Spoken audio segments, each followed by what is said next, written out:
그러니까 우리는 주님의 지팡이가 되어야 되는 거예요. 그게 주님의 손에 들려지면 하나님의 지팡이, 내 손에 들려지면 내 지팡이. 맞습니까?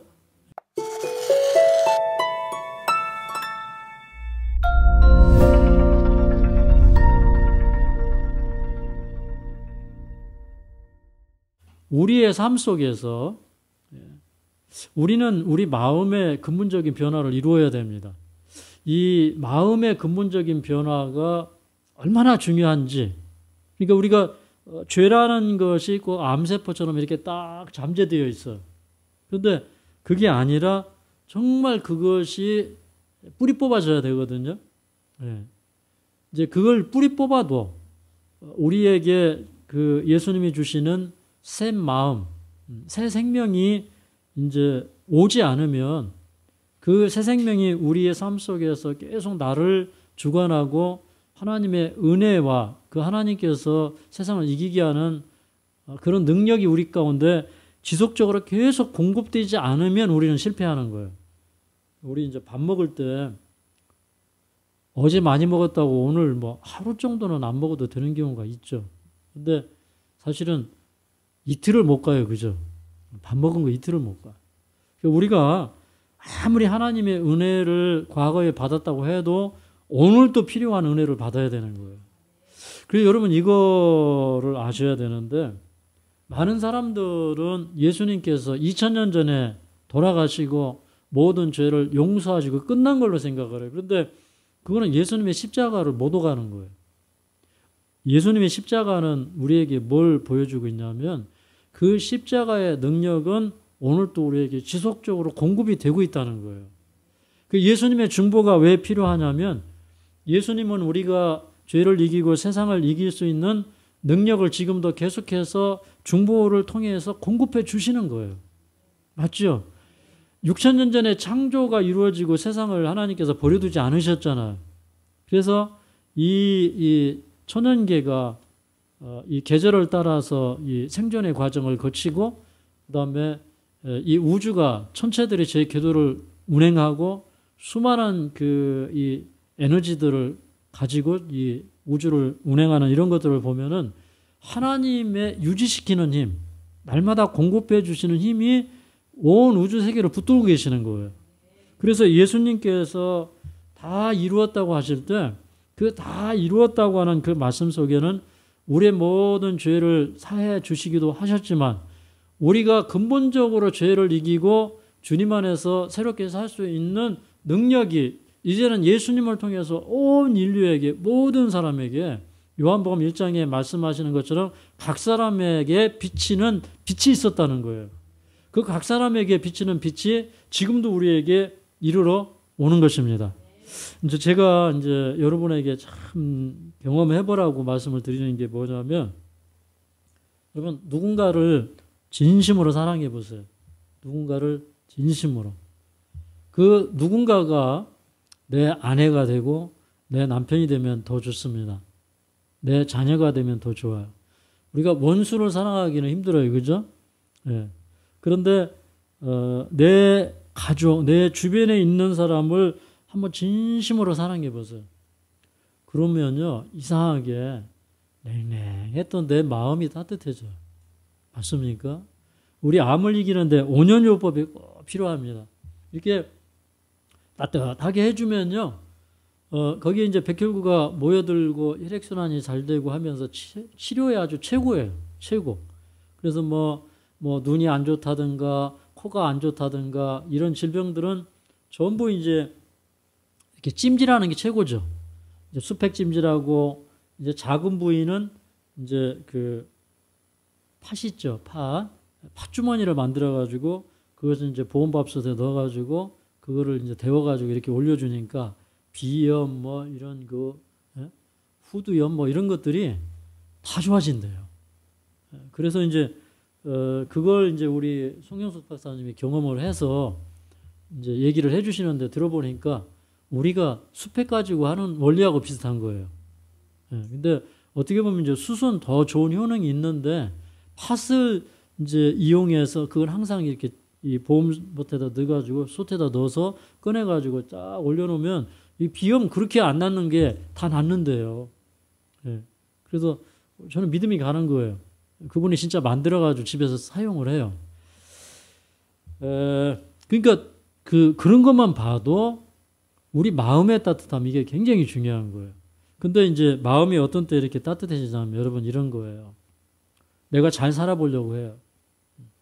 그런데 이렇게 사람들하고 만나서 계속 상처 있고 부닥치는 사람들이 있어요. 근데 그런 사람들은 이제 이런 겁니다. 어떤 사람은 여기 와서 정말 다른 사람하고 잘 지내보려고 하고 잘 웃기도 하고 이러다가 누구한테 한마디 듣거나 나와 생각이 다르거나 이러면은 그만 섞이지 못하고 스스로 숨어들어 버리고 소외돼 버려요. 근데 이제 그렇게 하는 게 문제가 아니라 야, 인생을 계속 그렇게 살다 보면 너무 힘들게 살아. 맞습니까? 그래서 우리가 예수님 안에서 변화된다는 거는 이런 거예요. 나한테 어떤 결점이 있는 거예요.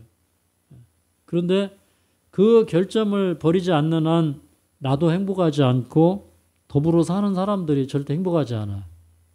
그래서 우리가 예수님 안에서 정말 그런 그 결점들이 버려져야 되는데 저는 이거라고 생각합니다. 이제 뭐 제가 청년 때 우리 목사님이 이런 설교를 하셨어요. 어떤 사람은 이렇게 마음이 바다와 같은 사람이 있고 어떤 사람은 종재기 같은 사람이 있다. 종재기에다 돌 던지면 큰일 납니다. 다 깨져버려요. 그죠? 뭐 아주 요란합니다. 그런데 바다에다 돌을 던져도 아무렇지 않아요. 그죠? 그래서 좀 바다 같은 사람이 되라. 이런 얘기를 해요. 그러니까 좀 우리 너그러워져야 될 필요가 있어요. 맞습니까? 예, 너그러워져야 되는데 정말 까다로운 사람이 되면 안 돼요.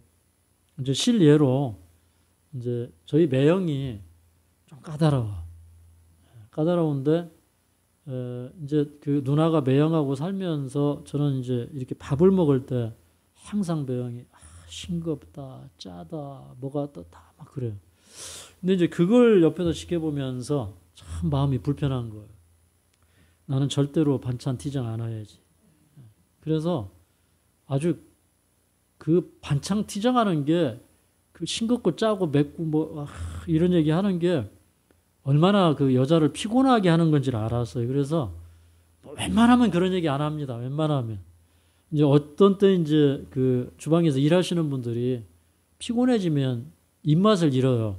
그러면 이게 소금 조절을 잘 못해요. 근데 그런 거는 이제 우리가 좀 이해할 필요는 있어요. 그렇지만 이제 그게 한 번, 두 번 이렇게 쌓이면 제가 이제 있을 때는 얘기 안 하지만 제가 이제 우리 집사람을 통해서나 이렇게 얘기하거든요. 오늘 음식이 좀 짰다. 그렇게 해서 이제 자꾸 경계를 해요. 짜지지 않도록. 근데 그런 건 필요하지만 근데 우리가 매사에 또 그러면 안 돼. 그 다음에 이제 두 번째는 제가 이제 저는 뭐 지금까지 이렇게 큰 돈을 벌어보지도 못했고 늘 뭐 그냥 초월해서 살지만 저희 집사람한테 통장을 딱 맡기고 도장도 맡기고 제가 지금까지 못하는 게 있는데 이게 그 핸드폰 결제, 인터넷 결제를 못해요 저는. 예. 그 지금 할 줄을 몰라. 뭐 어찌로 하자면 이제 할 일은 있을 것 같은데 근데 그거 해놔봐야 제가 쓸 일이 없을 것 같아가지고 결국은 안 하게 돼요. 어떤 때는 이제 책 하나 주문하려고 해도 우리 뭐 사무실로 해가지고 주문을 해달라고 부탁을 하거나 그 인터넷으로 돈을 어떻게 결제하는지를 몰라. 예. 정 급하면 이제 핸드폰으로 가끔 할 때 있는데 그것도 사실은 잘 못해요. 그러니까 이게 이제 그렇습니다. 이제 남자가 돈을 벌어오지만 그런 경제적인 걸 여자들한테 맡겨요. 근데 이제 이거를 남자가 다 치고 이래라 저래라 하다 보면 여자가 살기 피곤해져. 그러니까 꼭 뭐 어떤 때는 남자가 관리해야 될 필요성이 있는 집도 있어요. 그렇지만 저는 이제 이걸 생각하는 거예요. 내가 이렇게 하면 상대방이 피곤해지지 이걸 느끼는 거예요. 그거 하지 말아야 돼요. 맞습니까?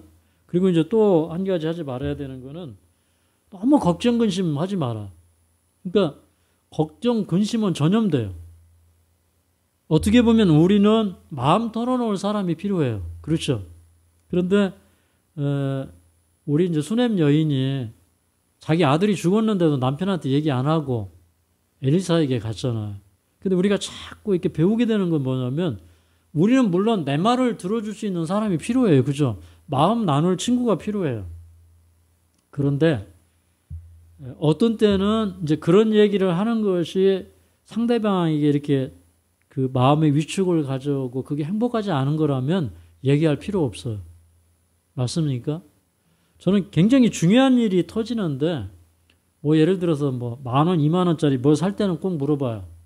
이거 나 사도 될까 하고 물어봐요.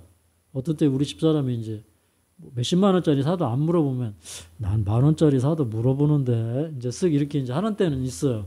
근데 이제 어떤 정말 이것이 내가 기도하고 끝내야 될 일이라면 그 상대방한테 얘기 안 해요.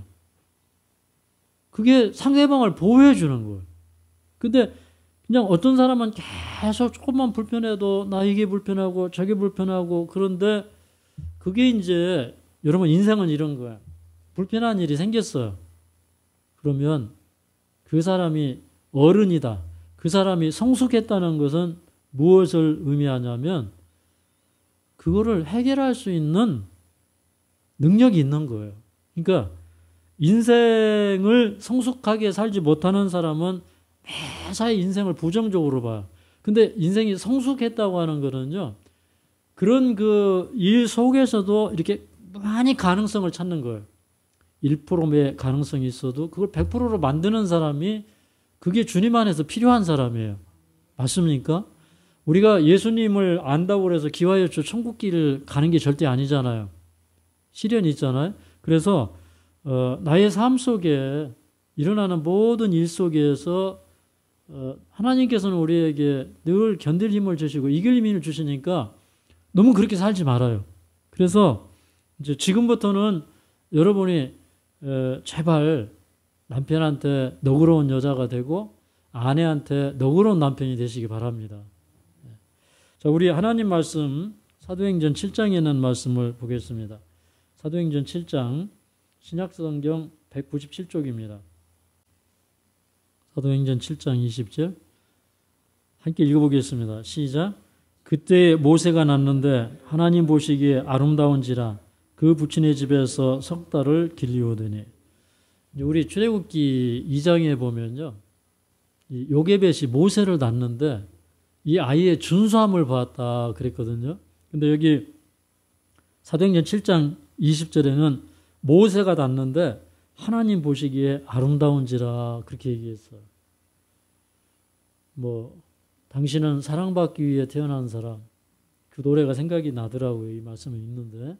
그런데 하나님 보시기에 아름다웠다는 거예요. 그러면 우리도 이렇게 엄마 뱃속에서 응애하고 나올 때 하나님 보시기에 아름다울까요? 저는 하나님이 우리 모든 사람을 사랑하심을 믿습니다. 근데 특별히 이제 요게벳이 그 히브리서 11장 23절에 보면 그 믿음으로 임금의 명령을 두려워하지 않고 그 모세가 태어났을 때 이제 남자아이는 다 죽이라는 명령이 발해졌을 때 이 아이를 믿음으로 숨겼다는 거예요. 그러면 이 믿음으로 숨겼다는 말은 이런 겁니다. 이제 이 타국에서 나그네가 되어서 이스라엘 백성들이 타국에서 살다가 이제 그 400년이 마치면 다시 그 타향에서 나와서 이제 그 가나안으로 돌아오게 해 주시겠다고 하는 약속을 아브라함에게 주셨어요. 그러니까 하나님께서 이미 주신 예언의 말씀을 갖고 있는 거예요. 그러니까 이런 예언의 때를 성경에서 읽으면서 준비하고 있는 이 부모가 기도하면서 아이가 태어났을 때 그때 태어나는 어린 아이들은 다 죽이는 겁니다. 그런데 이 부모는 그럴 때 태어난 이 아이를 위해서도 기도했겠지만 태어난 다음에도 이 아이에게 무한한 기대를 갖고 있었다는 거예요. 그런데 그렇게 해서 기도하는 가운데 아이가 태어났으니 그 아이가 뱃속에서부터 엄마의 영적인 영향력을 받아서 태어났기 때문에 얼마나 그 아이가 아름다운 아이인지 모르는 겁니다. 그런데 이제 그 아이가 이렇게 그 자라다가 뭐 석 달 만에 이제 그 어머니가 더 이상 이 아이를 숨겨 키울 수가 없어서 그냥 그 갈대 상자를 만들어서 나일강에 이렇게 띄우죠. 그 아이의 운명을 하나님의 손에 맡기는 겁니다. 근데 이렇게 기록을 했어요. 21절부터 22절까지 읽겠습니다. 21절, 22절 시작. 버리운 후에 바로의 딸이 가져다가 자기 아들로 기르매 모세가 애굽 사람의 학수를 다 배워 그 말과 행사가 능하더라. 근데 그렇게 그 아이의 운명을 나일강에 띄우는 것으로 그렇게 하나님의 섭리에 맡겼지만, 그런데 하나님의 또 섭리에 의해서 바로의 그 딸, 바로의 공주가 데려다가 양자를 삼아서 아들로 길렀어요. 그래서 이제 하나님의 섭리에 의해서 도로 이 아이를 키우는 유모가 자기 엄마가 다시 됐어요. 그죠? 그래서 이제 집에서 12살 때까지 기르다가 이 아이를 이제 애굽으로 다시 그 애굽의 그 바로의 궁전으로 다시 이제 보냅니다. 근데 22절에 뭐라고 기록하고 있냐면 이 모세가 애굽 사람의 학수를 다 배워 그 말과 행사가 능하더라 그랬어요. 그러니까 이 말씀은 어떤 말씀이냐면 많은 공부를 해서 정말 머리가 좋고 뛰어난 그런 그 박사였다 이 말입니다. 네. 그리고 말과 행사가 능하더라 그랬어요. 그러니까 이 모세처럼 뛰어난 인물이 없었던 거예요. 이 사람은 가만히 있으면 그냥 그 시대의 최고 강대국의 왕이 되는 겁니다. 이제 그런 자리에 있었는데, 근데 여기 이제 23절부터 25절까지 있는 말씀 읽어보면 이런 얘기가 나옵니다. 나이 40이 되매 그 형제 이스라엘 자손을 돌아볼 생각을 하더니 한 사람의 원통한 일 당함을 보고 보호하여 압제받는 자를 위하여 원수를 갚아 애굽 사람을 쳐 죽이니라. 저는 그 형제들이 하나님께서 자기의 손을 빌어 구원하여 주시는 것을 깨달으리라고 생각하였으나 저희가 깨닫지 못하였더라. 이제 모세가 참 훌륭한 신앙인이었어요. 이 모세는 원래는 이제 왕이 되기 위해서는 뭐 이 국교의 비법을 전수받고 사제 계급에 들어가야 되고 이런 우상 숭배를 안 할 수가 없는데 그걸 다 거절했어요. 심지어는 이제 히브리서 11장 24절에 보면 믿음으로 모세는 장성하여 바로의 공주의 아들이라 칭함을 거절하고 그랬어요. 그러니까 왜 바로의 아들이라 칭함을 거절했다고 그랬냐면 완전히 거절했다 이거보다는 내가 하나님을 믿는 걸 포기하느니 나는 차라리 제가 왕위를 안 받겠습니다. 이제 이렇게 얘기를 한 거예요. 그 다음에 도리어 하나님의 백성과 함께 고난받기를 잠시 죄악의 낙을 누리는 것보다 더 좋아하고 그랬어요. 그러니까 그 왕궁의 그 부귀 영화가 이 사람에게 만족을 준 게 아니라 모세는 끊임없이 하나님의 나라를 생각하고 내세를 생각하고 그걸 바라보면서 살았다는 거예요. 그걸 보면 모세가 참 훌륭한 사람이에요. 네.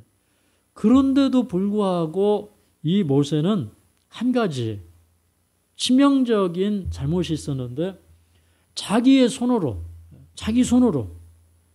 하나님이 자기 손을 빌어서 이스라엘 백성들을 구원하여 줄 것이라고 생각한 거예요. 그러니까 소명은 가지고 있었어요. 여러분 이 세상에 소명자처럼 아름다운 사람이 없어요. 소명자가 되어야 돼요. 근데 이 세상에 아직도 인생의 가치를 못 찾은 사람들은 내가 이 세상에 왜 왔는지, 내가 인생을 어떻게 살아야 가치가 있는지, 내 인생 끝나고 나면 어떤 일이 있는지 그걸 모르는 거예요. 저는 제일 두려운 게 이거예요. 이 인생은요, 사실은 죽는가 보다 두려운 게 사는 거예요. 내가 어떻게 사느냐에 따라서 영원한 운명이 결정이 돼요. 그렇죠? 내세가 있어요. 주님 앞에 서는 날 나는 심판을 받을 것인가 아니면 영원한 구원을 받을 것인가, 이거는요 정말 진지한 문제예요. 이게 제일 두려운 거예요. 그죠? 우리가 지금 죽으면 안 되는 이유가 있어요. 왜 안 되냐면 더 오래 살아야 되는 게 중요해서가 아니고 내 가족이 불쌍해서도 아니고 지금 준비 안 된 상태로 죽으면 안 돼요. 왜 그러냐면 대책이 없기 때문에. 구원받을 준비는 해놓고 죽어야 돼요. 그죠? 그것만 돼 있으면 아무 문제가 없어요. 그죠? 그런데 자기 손으로, 이게 이제 문제였던 거예요. 근데 출애굽기 3장에 보면 내가 애굽 사람을 구해내겠다고 주님은 말씀하십니다. 그러니까 이스라엘 백성을 구원하실 분은 하나님이지 모세가 아닌 거예요. 그렇죠? 그래서 이 모세가 이 40년 동안 어떤 걸 배웠냐면 신을 벗는 걸 배운 거예요. 호렙산에서 40년 후에 모세의 나이 80이 되어서 하나님께서 모세를 부르시는데 첫 번째 하시는 말씀이 내 신을 벗으라는 거예요. 근데 이 모세는요, 자기 신을 신고 있었어. 우리 뭐 욥기서를 통해서 이제 어떤 권리를 포기할 때 신을 벗잖아요. 그죠? 근데 내가 내 능력으로, 자기 권리로 이거를 모세는 생각하고 있는 거예요. 근데 믿음으로 말미암는 의인은 무엇을 가르쳐 주냐면 그냥 우리 마음과 애정을 주님께 드리고 매사에 우리의 삶의 계획을 주님께 드리고 하나님의 섭리하심을 따라가는 것입니다. 그게 믿음으로 말미암는 의예요. 그래서 모세가 이제 40세가 되어서 자기 백성들이 그 막 압제받고 고난당하고 하는 것이 원통했어요. 원통한 마음 좋은 거예요. 근데 나가가지고 어떻게 있어요? 원수를 갚아버린 거예요. 근데 원수 갚으면 돼요? 안 돼요? 안 되죠. 여기 원수 갚았다는 건 뭐예요? 마음속에 이렇게 증오, 미움, 그죠? 그런 게 있어가지고 탁 한 대 때리니까 이게 살가는 거예요. 그죠? 그래서 사람이 죽어버렸어요. 그래서 이제 우리가 믿음이 아무리 좋아도 아무리 높은 이상을 가지고 있어도 하나님께서 쓰시려고 하면 우리 품성의 변화가 일어나야 돼요. 하나님이 쓰시는 지팡이가 되어야 되는데 아직도 하나님께서 쓰실 수 있는 지팡이가 아니에요. 이게 지팡이가 지 맘대로 움직이는 거예요. 그래서 모세가 40년 뒤에 하나님께서 너 지팡이 들고 가 그러는데 모세가 하나님의 지팡이를 손에 잡았더라라고 성경은 기록하고 있는 거예요. 그러니까 우리는 하나님의 지팡이가 되어야 하나님이 그 지팡이를 통해서 능력을 발휘하시고 이스라엘을 구원하시고 홍해를 가르시고 반석을 여는 그런 역할을 다 지팡이를 통해서 하셨거든요. 그러니까 우리는 주님의 지팡이가 되어야 되는 거예요. 그게 주님의 손에 들려지면 하나님의 지팡이, 내 손에 들려지면 내 지팡이. 맞습니까? 내 손에 들려지면 내 지휘봉, 하나님의 손에 들려지면 하나님의 지휘봉. 맞습니까? 그런데 하나님께서 우리를 하나님의 지팡이가 되기를 원하시는 거예요. 2장으로 가겠습니다. 출애굽기 2장. 저는 사실은 이제 이 모세 얘기를 읽을 때 눈물이 나요. 전 성경을 읽을 때 눈물이 납니다. 제가 이제 이틀 전에 이런 생각을 했어요. 뭐 건강 강의도 준비해야 되고 이제 여러분에게 말씀도 드려야 되고 이제 하니까 제가 이제 말씀을 좀 이렇게 볼 때 이런 생각을 했어요.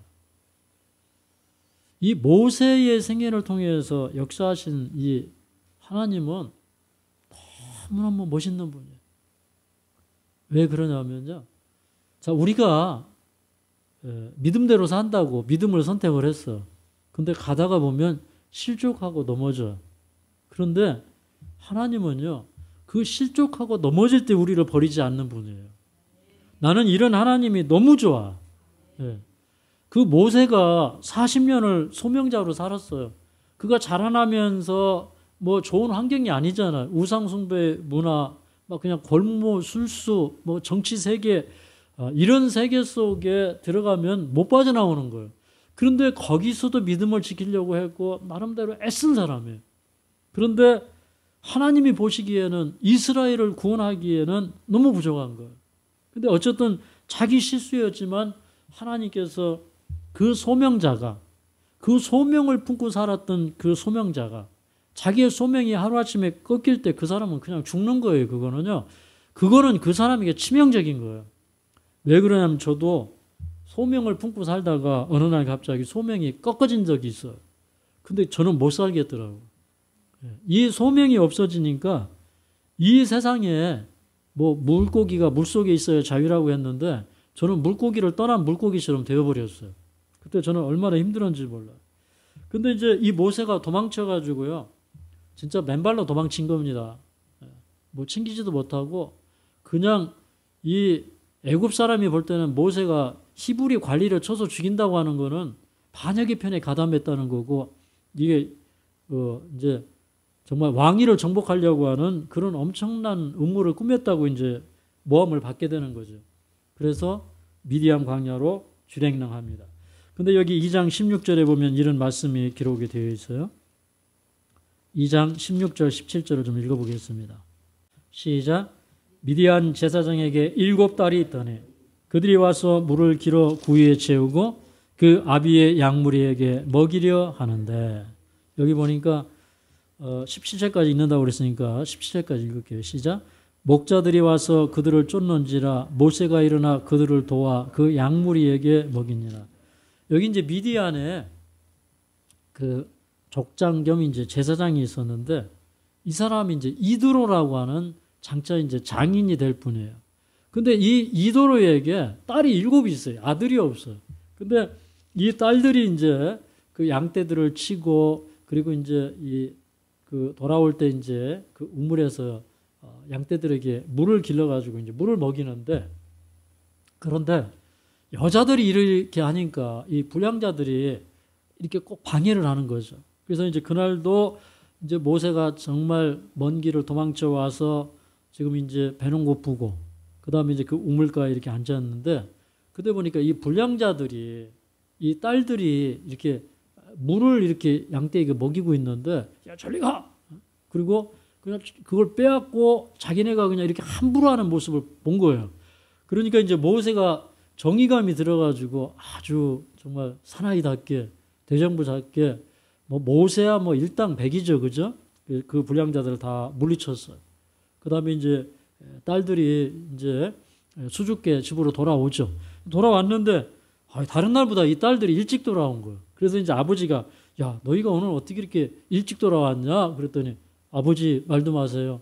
제가 오늘 이렇게 우리가 우물가에서 양떼 물을 먹이다가 큰일 날 뻔했는데, 그때 모세라는 사람이 애굽 사람인데 우리를 도와서 우리가 이렇게 물을 잘 먹이고 그 다음에 집으로 돌아왔습니다. 그런데 그때 이 이도로가 뭐라고 얘기하냐면 18절에 이렇게 얘기합니다. 자, 18절 읽고 20절로 넘어갈게요. 18절 시작.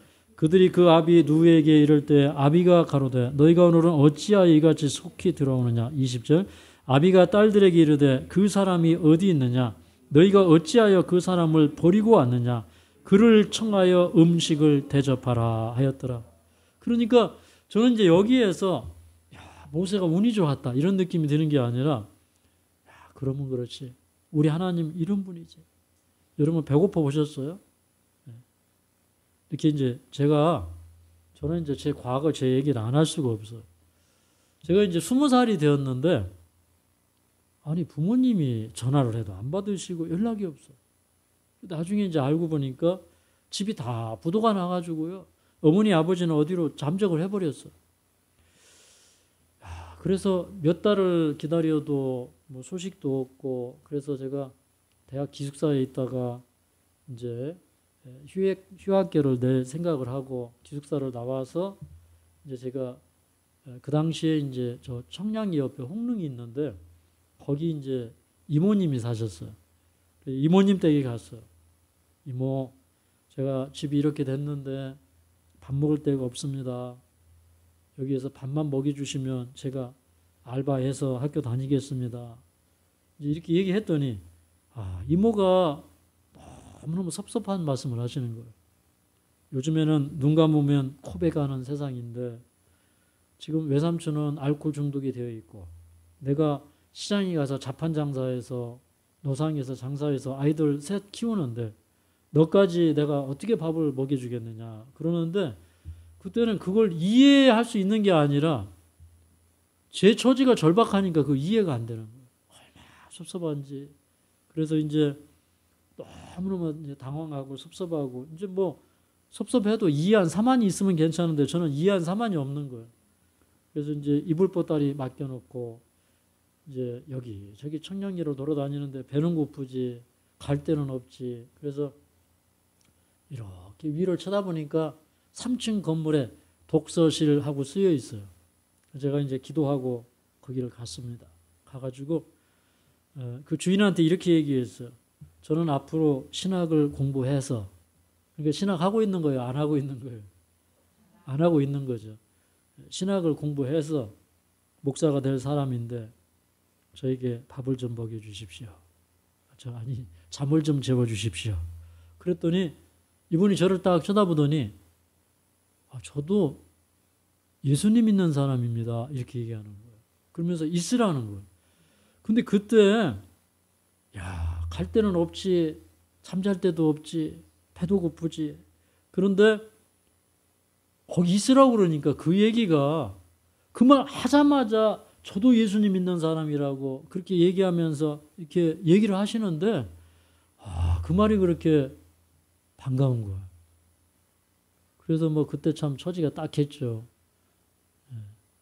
그리고 이제 그 독서실에 있는데 얼마나 주님의 은혜가 감사한지 하나님 살아계시구나. 내 사정을 이렇게 돌아보시는구나. 잘 데 없고 갈 데 없고 한 사람을 일단은 하나님께서 잘 데를 주셨어요. 얼마나 감사한지 몰라. 제가 이제 정말 성령이 충만해졌어요. 3일째 되는 때 주님께서 저에게 이런 마음을 주셨습니다. 너 가서 먹을 걸 좀 찾아봐라. 그러다가 쓰러지면 누가 책임지냐. 너 쓰러지면 보호해 줄 사람 없다.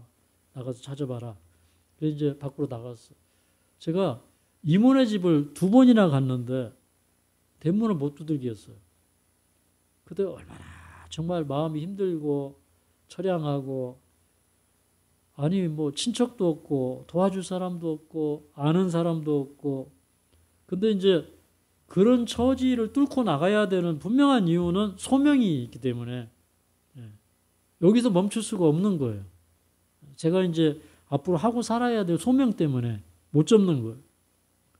제가 이제 어느 분식집 앞에 가서 섰습니다. 그리고 기도했어요. 주님 저 들어갑니다. 들어가서 저는 앞으로 신학을 공부해서 목사가 될 사람인데 밥을 좀 먹여주십시오. 그랬더니 그분이 저한테 하시는 말씀이 나도 당신 같은 아들이 있는 사람이에요. 근데 그때 그 감동이라고 하는 거는요. 이루 말할 수가 없는 거예요. 그 집에서 돈도 안 받고 다 외상밥으로 해가지고요. 그냥 하루에 2번씩 가가지고 밥을 먹는데 제가 말랐다고요. 그때도 좀 불쌍하게 생겼는데 그때는 더 불쌍하게 생겼죠. 계란 후라이 꼭 하나씩 해주고 그래서 참 그분이 복을 받았을 겁니다. 아마. 그리고 이제 한 2달 보냈는지 그런 시간들을 이제 보냈는데 그러니까 그때 저 돈 하나도 없었어요. 잘 데도 없고 먹을 것도 없는데 하나님께서 잘 거 해결해 주시고 먹을 거 해결을 해 주시는 거예요. 그러니까 이제 저는 이 생각을 할 때 어려운 건요. 가난이 닥쳐온 거거나 위경에 닥쳐온 게 이게 문제가 아니라 소명을 품은 자에게 그 소명이 꺾일 때 그때 그 소명자는 너무너무 힘들고 외로워요. 저는 이제 그래서 모세를 이해하는 거예요. 그리고 그 모세의 하나님이 너무너무 멋지고 아름다운 분인 거예요. 근데 그 모세가 어떤 사람이냐면 버림받아서는 될 사람이 아니에요. 그래서 어찌하여 그 사람을 버리고 왔느냐. 그를 청하여 음식을 대접하라. 그러니까 이 얘기가 이드로의 얘기가 아니라 하나님의 얘기처럼 들리는 거예요. 그런데 이제 이 모세의 장인의 이름이 이제 여기 본문에서는 그 누엘로 나오는데 이 누엘이 무슨 뜻이냐면 18절에 이 장인 이름이 누엘로 나오는데 누엘은 하나님의 친구다 이런 뜻을 가지고 있어요. 그러니까 이 누엘이 어떤 사람이냐면 하나님을 잘 섬기는 사람이에요. 야, 이것도 기가 막힌 거예요. 아니 저 애굽에서 튀어가지고 저 미디안 광야까지 도망쳤는데 그 미디안 족속 가운데 이제 아브라함이 그 그두라를 통해서 낳은 그런 후손들이 미디안 사람들이에요. 그러니까 거기에 아브라함 후손들이 살고 있었던 거예요. 거기에 하나님을 믿는 그 누엘의 집에 모세가 들어간 거예요.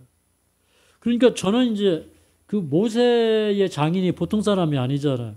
나중에 보면은 모세가 이스라엘 백성들을 그 인도하기 힘들어할 때 그 이 장인이 이렇게 그 천부장, 백부장을 이렇게 세워가지고 모세를 조력하게 하는 그런 아이디어를 내잖아요. 그러니까 이 장인이 영적인 사람이에요. 그런 그 환경 속에서 정말 아들이 없으니까 그 아들이 없다가 아들이 이렇게 생기니까 사위가 생기지만 아들 갖고 얼마나 든든합니까? 그죠? 그래서 이제 이 모세가 그 집에서 이렇게 살 때에 딸들이 좋아하고 장인이 좋아하고 해가지고 그냥 그 집에 딸 시보라하고 만나가지고 결혼하고 거기서 이제 살았어요. 그런데 여기 이제 또 기가 막힌 이야기가 나옵니다. 모세가 이제 결혼해서 얼마 안 돼서 아들을 낳았는데 이름을 뭐라고 지었냐면 22절에 보니까 게르솜이다 그랬어요. 여러분이 소명을 품고 살다가 하루아침에 그냥 그렇게 유명하고 그렇게 인정받던 모세가요. 자기가 애굽에서 배운 그 학문이 다 필요 없어요. 애굽 사람들이 가장 천히 여기는 맨날 그 양떼들 치면서 그러면서 그냥 이 베두인이라고 그러나요? 뭐 그런 사람이 돼가지고 이제 그런 일을 하고서 하는 거예요. 그때 이 모세가 그 하루아침에 일어난 그 충격, 그 다음에 그 자기가 믿던 자기 백성들에게 배신당한 거 아니에요. 그렇죠. 믿던 사람한테 배신당한 그런 그 실망감. 여러분, 이게 모세가 얼마나 컸겠어요. 그건 그냥 우리가 성경 속의 이야기라고 생각하니까 우리가 못 느끼지만 그건 너무너무 큰 상실감이었다 이 말입니다. 그래서 소명자는 소명을 갖는 순간에 어떻게든 살아요. 그런데 소명이 없는 백성은 죽은 백성이에요.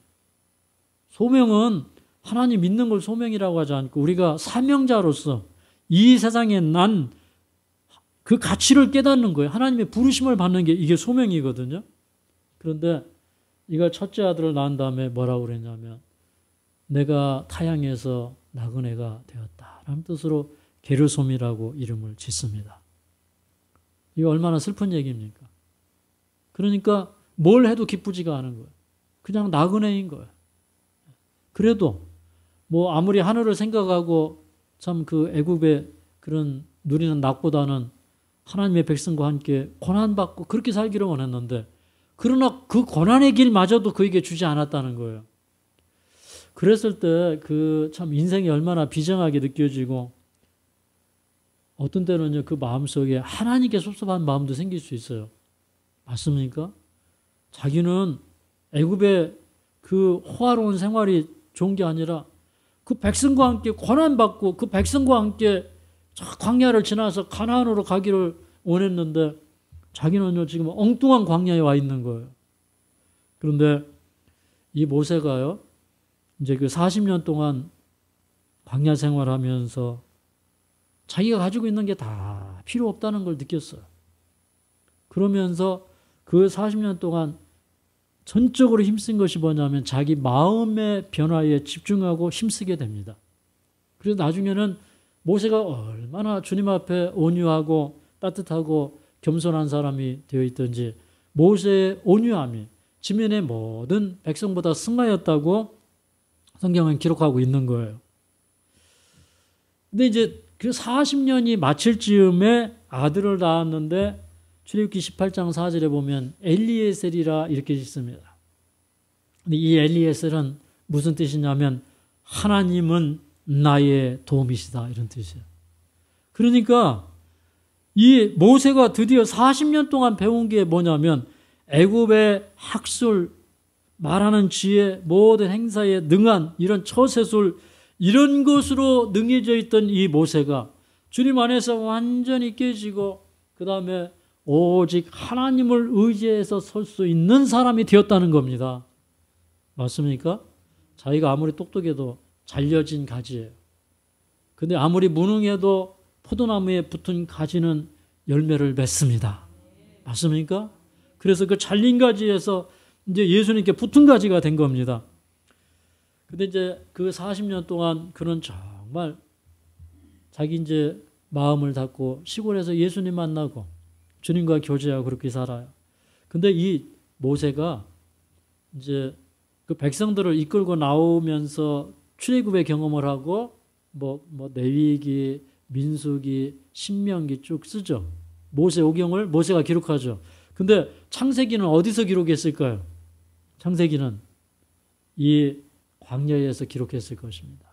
그러니까 저는요, 이 모세가 정말 그 섭섭했잖아요. 하루아침에 그냥 쫓겨나고 하나님의 백성과 함께 고난받기를 원했는데 그것도 자기에게 이루어지지 않았어. 그런 상실감 속에 살다가 이제 예수님을 새롭게 알고 그랬을 때 하나님께서는 그에게 성령을 한량없이 부어주시는 겁니다. 창조의 많은 그 이야기들, 그 창조의 신화를 모세에게 하나님께서 다 계시해주고 창조 때로부터 노아 홍수 때 바벨탑 사건, 아브라함 이야기 이제 이런 것들을 쫙 그 부조들의 생애를 하나님께서 이 모세에게 다 계시해 줌으로 말미암아 그가 창세기를 기록하는 거예요. 얼마나 큰 특권을 받았습니까? 그리고 이제 그 광야에서 또 다른 40년을 보낸 다음에 드디어 하나님께서 모세를 부르시는 겁니다. 근데 보니까 불타는 떨기나무가 있고 너무너무 신기한데 불은 활활 타고 있는데 이 가시나무가 타지를 않는 거예요. 그리고 가까이 가보니까 하나님의 음성이 들리는 겁니다. 여기 3장 4절에 보니까 중간쯤 보니까 모세야 모세야 주님께서 부르십니다. 그 다음에 5절에 보니까 이리로 가까이 하지 말라 너희의 선 곳은 거룩한 땅이니 내 발에서 신을 벗으라. 그러니까 40년 동안 하나님께 배웠어요. 그런데 그가 하나님께 가까이 가기 위해서 그가 드디어 뭘 벗어야 돼요? 신을 벗어야 돼요. 애굽의 학술, 말과 행사가 능함이라고 하는 자기 손을 빌어서 이스라엘 백성을 구원할 것이라고 하는 그 신을 신고 있었단 말이에요. 그런데 드디어 모세는 신을 벗을 준비가 된 겁니다. 신을 벗으라. 하나님의 거룩한 임재가 있는 그곳에 그는 신을 벗게 됩니다. 그리고 신을 벗은 다음에야 그는 하나님과 가까이 할 수 있게 되는 거죠. 그는 점점 하나님과 가까이 하더니 하나님께서 모세를 대하실 때 친구를 대하는 것처럼 모세를 대면해서 얘기했어요. 맞습니까? 예. 그런데 이제 여기 하나님이 드디어 말씀하십니다. 모세는 자기 손으로 이스라엘 백성을 구원할 줄 알았어요. 그런데 하나님은 이렇게 말씀하셨습니다. 7절에 보니까 여호와께서 가라사대 내가 애굽에 있는 내 백성의 고통을 보고 그들이 그 간역자로 인하여 부르짖음을 듣고 우고를 알고 내가 내려와서 그들을 애굽인의 손에서 건져내고 이렇게 얘기해요. 그러니까 이 모세는 자기 손으로 구원할 줄 알았단 말이에요. 근데 하나님이 하시는 말씀이 뭐냐면 네가 구원한 게 아니라 내가 구원한다 이렇게 말씀하시는 거예요. 그래서 우리는 이제 하나님의 손에 들려진 사람이 되는 게 이렇게 중요한 겁니다. 여러분 정말 여러분과 제가 신을 그냥 확 벗어버렸으면 좋겠어요. 우리 인생의 모든 계획 그냥 100% 다 내려놓자고요. 그거 있으면 하늘에 못 갑니다. 내 계획을 가지고 하늘에 못 가요. 또 내 생각을 가지고 하늘에 못 가요. 하나님이 광야로 가라 하면 가야 되고 하나님이 선교사 가라 하면 가야 되고 하나님이 하늘 마을에서 전도하면서 살아라 하면 있어야 되고 그런 거지. 하나님의 뜻은 이럴 수도 있고 저럴 수도 있는데 그런 음성을 우리가 들어야죠. 예. 어떤 사람은 더 있어라 그래도 가고 가지 말라고 해라 가지 말아라 그래도 가고 그 말이 그 말이지만 밥 조금 먹어라 해도 많이 먹고 맨날 불평하지 말라고 해라 해도 불평하고 이러면 안 된단 말이에요. 그죠? 그러니까 완전히 신을 벗어야 돼요. 완전히. 근데 이제 이 모세가 그때 얘기합니다. 11절에 보니까 모세가 하나님께 가로되 내가 누구간데 바로에게 가며 이스라엘 자손을 애굽에서 인도하여 내리까. 하나님, 나는 이스라엘 백성을 구원해 낼 자격이 없습니다. 나는 그 애굽에 갈 자격이 없습니다. 이렇게 이제 얘기하는 거예요. 내가 누구입니까? Who am I? 내가 누구냐 이거 도대체. 그러니까 보통 이제 우리는 하나님 앞에 그래도 제가 이건 잘하고 이런 좀 달란트는 있고 이제 이렇게 얘기하는데 모세는요 하나님 앞에 자기가 내세울 게 아무것도 없는 거예요. 그게 참 최고의 경지인 것 같아요. 믿음으로 말미암은 의는 내 영광을 티끌 속에 묻는 것이다. 그런 말씀이 있어요. 아무것도 없어진 거예요. 근데 하나님께서 그에게 주신 말씀은 내가 정녕 너와 함께 있으리라. 그리고 이제 이 모세가 원래 말과 행사에 능했지만 모세는 하나님께 저는 말할 줄을 모르고 입술이 뻣뻣한 사람이라고 얘기합니다. 그래서 이 모세가 너무 못한다고 하니까 이제 그 자기 형 아론을 보내서 이제 대언자로 삼으십니다. 그리고 이제 그가 드디어 애굽을 향해서 가는데 4장 20절에 이렇게 기록되어 있어요. 4장 20절 보겠습니다. 시작. 모세가 그 아내와 아들들을 나귀에 태우고 애굽으로 돌아가는데 하나님의 지팡이를 손에 잡았더라. 이야, 저는 이게 그렇게 멋있어요. 그러니까 역사는 이렇게 이루어지는 거거든요. 하나님의 지팡이. 이제 나중에 이제 그 아론의 쌍난 지팡이가 큰 일을 하는데 그 아론의 쌍난 지팡이는 이렇게 말라 있었는데 그 지팡이를 갖다가 성전에다가 지성소 그 안에다 갖다 놓았죠. 그랬더니 이 지팡이에 이렇게 싹이 나고 이게 꽃이 피고 이파리가 돋아나고 뭐 열매가 달렸어요. 그러니까 이 마른 나무가 싹이 나고 열매 맺는 건 뭐냐면 이런 거예요. 여러분, 우리는 마른 나무 같아요. 우리는 죽은 자예요. 그래서 내 생각과 내 계획으로 살아요. 그런데 생명의 능력이 우리 속에 들어오는 순간에 그 지팡이는 죽은 지팡이에요. 살아있는 지팡이에요. 그래서 이 지팡이에 살구나무가 열렸어요. 그래서 성소에 촛대를 만들 때 그 살구나무의 꽃과 그 살구나무 가지를 본따가지고 촛대를 만들었어요. 근데 그 촛대가 뭘 상징하냐면 교회를 상징했어요. 그러니까 우리는 하나님의 교회인데 그 교회는 어떤 게 교회냐면 우리 속에 새 생명이 오셔서 그 안에서 역사하고 이게 활동하게 하고 그 안에서 꽃이 피고요. 우리의 품성이 변화되어서 정말 이 모세가 하나님의 지팡이를 들었을 때 그건 더 이상 자기 지팡이가 아니잖아요. 그죠? 예. 자기는 하나님의 손에 들려진 자기가 하나님의 지팡이가 되고 그래서 모세는 하나님의 능력을 이 세상에 제공하는 하나의 방편이 되었죠. 하나의 도구가 된 것입니다. 그래서 이제 저는 이 참 모세 지팡이의 의미를 다시 한번 생각을 해보는 겁니다. 그래서 이제 모세의 생애는 참 아름다웠어요. 저는 이제 이 모세 생애를 다시 한번 오늘 말씀을 드리면서 모세 하나님은 너무너무 좋으신 하나님이었다는 겁니다. 저도 인생의 소망이 다 끊어지고요. 그리고 참 겹겹이 어려움을 당할 때 제가 우리 장모님 만났거든요. 어떻게 보면 우리 장모님은 저한테 누에 같은 분이었던 것 같아요. 근데 오니까 전부 딸들밖에 없는 집에 들어와가지고 처남이 있었지만 그 당시에 이제 군대 가고 이래가지고 딸이 둘 있는 그 집안에 들어와서 이렇게 살았는데 그냥 그 모세의 생애를 인도하신 그 하나님의 생애가 저희 하나님 같아요.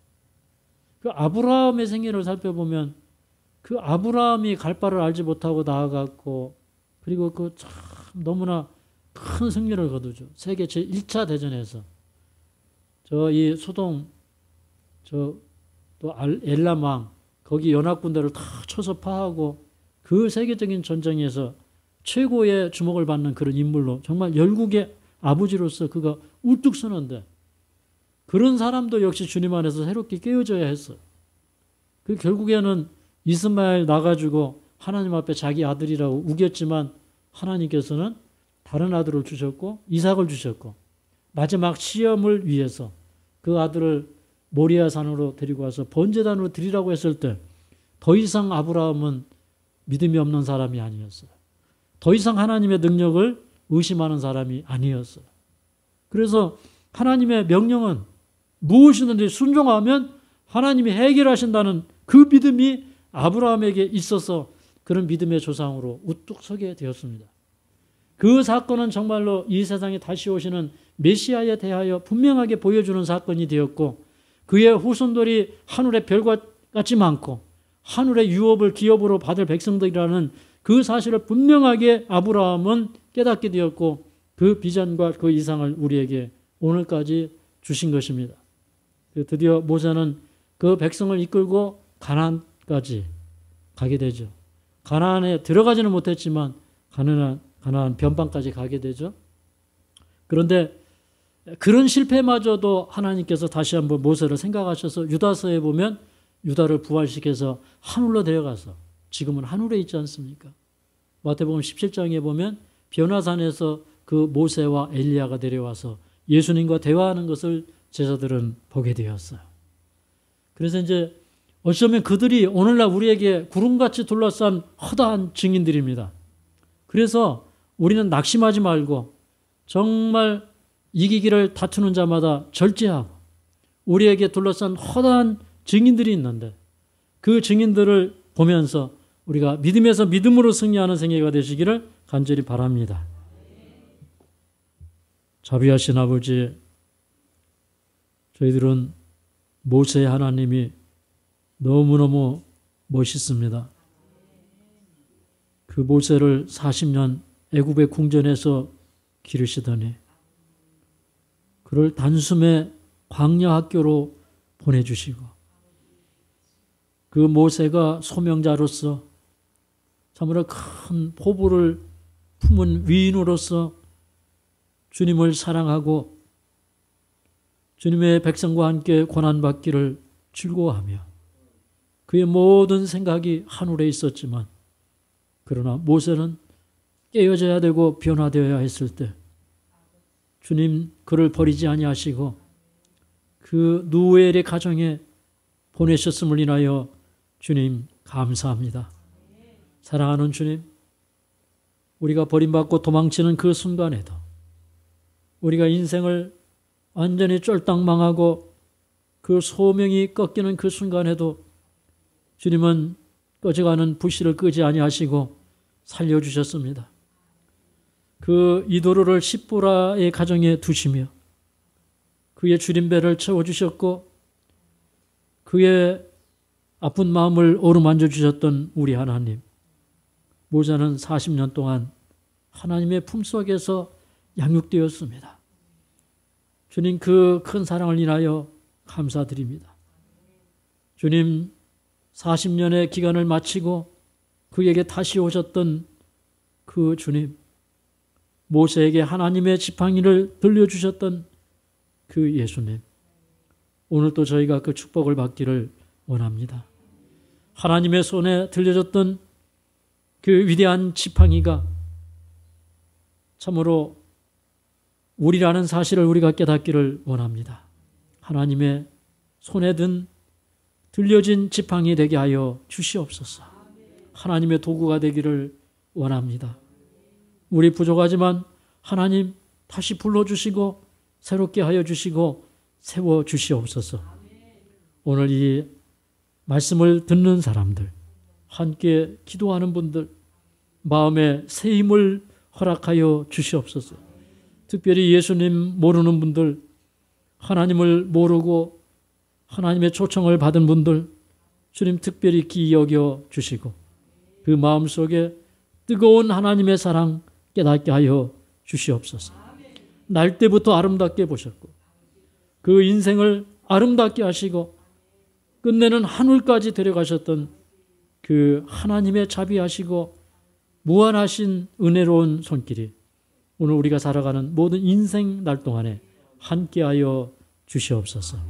예수님의 이름으로 간절히 기도하옵나이다.